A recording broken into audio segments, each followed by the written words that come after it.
So today I'm going to be doing a tutorial on how to use the SCRIB3D P1 pen. This is a pen that I purchased myself off of Amazon. It's not sponsored. I really like this pen. It's a great pen for beginners. It's super affordably priced on Amazon, and you can have a lot of fun with 3D pens. So I'm going to show you using my template here how I made this holiday ornament that's custom designed using this pen.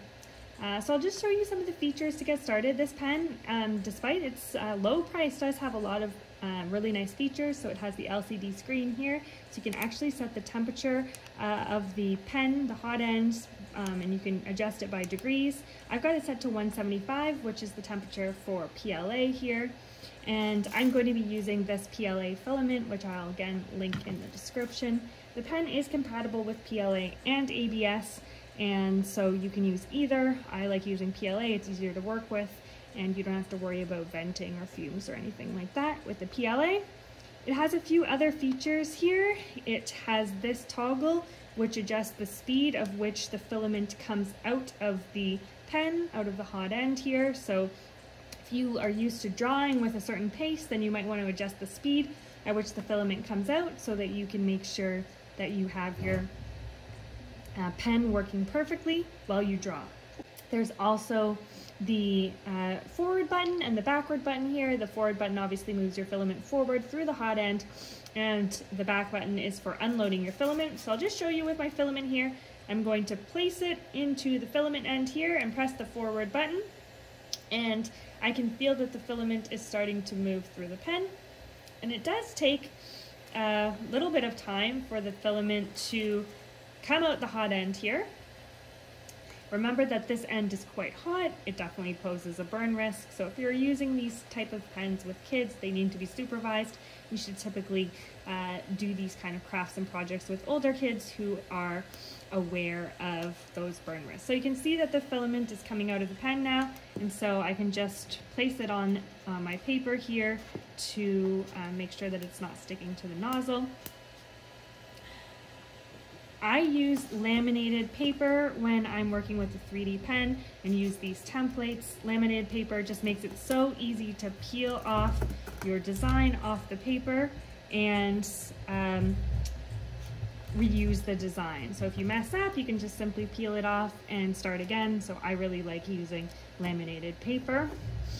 So now what I'm going to do is I'm going to take you through this template. Again, it's linked in the description.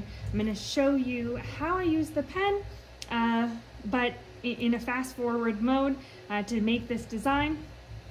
When you're working with a 3D pen, I'll just press the forward button here. You want to make good contact with the paper. You want to be at about a 45-degree angle with your paper.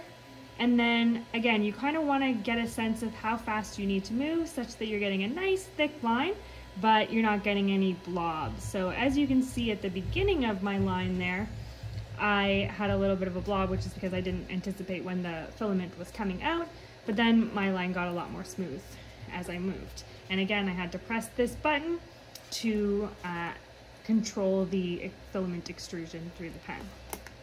So let's go through. I'm going to show you in high speed mode how I made this ornament. If you want to go to the full tutorial on this ornament, I will also link it in the description.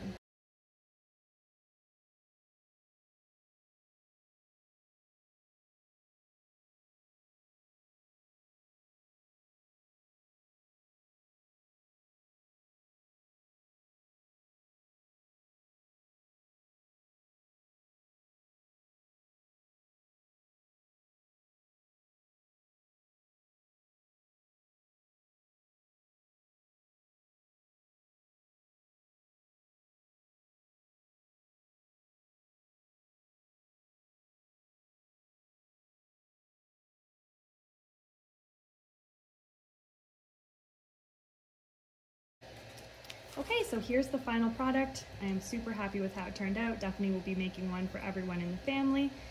You can of course customize it however you want with your own design or change obviously the letter. Really happy with how this turned out. I hope you enjoyed my tutorial on how to use the SCRIB3D P1 pen. Very happy with this pen overall, and don't forget to check out my other tutorials And like and subscribe if you're interested in more 3D pen, 3D printing, and coding content.